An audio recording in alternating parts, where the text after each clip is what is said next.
నమస్తే. Welcome to Andhra Prabha. నేను మనస్విని. ఇజ్రాయెల్‌కు పక్కలో బల్లెంలా అమెరికా మారనుందా?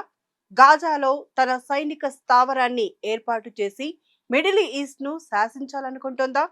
ఇన్నాళ్ళు చిన్న శత్రువైన హమాస్‌తో యుద్ధం చేసి విజయం సాధించిన ఇజ్రాయెల్‌కు ఇప్పుడు అమెరికా నుంచి పెద్ద తలనొప్పి స్టార్ట్ కానుందా?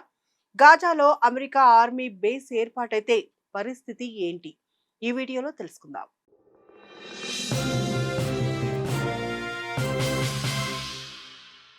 మధ్యప్రాచ్యంలో దశాబ్దాలుగా తీవ్ర ఉద్రిక్తతలకు కేంద్ర బిందువుగా మారిన గాజా భూభాగంపై అమెరికా సరికొత్త వ్యూహంతో ముందుకు వెళ్తోంది. హమాజ్ నిరాయుధీకరణ ఒప్పందాన్ని క్షేత్రస్థాయిలో అమలు చేయడంతో పాటు యుద్ధ ప్రాతిపదికన గాజా పునర్నిర్మాణాన్ని పర్యవేక్షించేందుకు అమెరికా అధ్యక్షుడు డొనాల్డ్ ట్రంప్ తన అధ్యక్షతన ప్రతిష్టాత్మక బోర్డ్ ఆఫ్ పీస్ ను ఏర్పాటు చేశారు. ఈ మండలి పర్యవేక్షణలో గాజాలో మొట్టమొదటి సైనిక స్థావరం నిర్మాణ కాంట్రాక్ట్ ను లూసియానాకు చెందిన ఆర్కెల్ ఇంటర్నేషనల్ అనే అమెరికన్ డిఫెన్స్ కాంట్రాక్టర్ సంస్థకు అప్పగించింది. ఇజ్రాయెల్ సరిహద్దుకు కేవలం 1 మైలు దూరంలో ఇజ్రాయెల్ సైనిక నియంత్రణలో ఉన్న ప్రదేశంలో ఈ స్థావరాన్ని నిర్మిస్తుండటం ఇప్పుడు జెరూసలేంలో తీవ్ర సంచలనంగా మారింది. ఈ స్థావరం ప్రధానంగా అంతర్జాతీయ స్థిరీకరణ దళం కింద భాగస్వామ్యమైన మొరాకో దేశానికి చెందిన సైనికులకు ఆశ్రయం కల్పించేందుకు ఉద్దేశించబడింది. దాదాపు 100 మీటర్ల పొడవు, 120 మీటర్ల వెడల్పుతో నిర్మితమయ్యే ఈ బేస్ ద్వారా మొరాకో దళాలు విడుదల వారీగా గాజాలో భద్రతా బాధ్యతలు చేపడతాయి.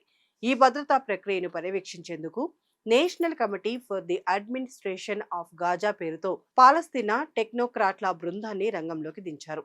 మాస్ తన ఆయుధాలను విడిచిపెట్టే ప్రక్రియను మరియు గాజాలో శాంతి భద్రతల పునరుద్ధరణను సమన్వయం చేయడమే ఈ ప్రతిపాదిత అంతర్జాతీయ దళం యొక్క ముఖ్య లక్ష్యం. అయితే అమెరికా వేసిన ఈ ముందడుగు ఇజ్రాయెల్ ప్రధాని బెంజమిన్ నెతన్యాహు ప్రభుత్వానికి అస్సలు మింగుడు పడటం లేదు. గాజాలో తన ప్రత్యక్ష సైనిక నిర్ణయాలను కొనసాగించాలని చూస్తున్న ఇజ్రాయెల్కు తమ పక్కలోనే విదేశీ దళాలు స్థావరాన్ని ఏర్పాటు చేయడం ఒక మింగుడు పడని పరిణామంగా మారింది. అందుకే ఈ ప్రతిపాదనలు బయటకు వచ్చిన వెంటనే ఇజ్రాయెల్ గాజాపై తన వైమానిక దాడులను మరింత ముమ్మరం చేసింది. మాస్ ఏ విధంగా నిరాయుధీకరణకు అంగీకరిస్తుంది? భవిష్యత్తులో ఈ స్థావరంపై దాడులు జరిగితే పరిస్థితి ఏంటనే అనుమానాలు ఇజ్రాయెల్ వ్యక్తం చేస్తుంది.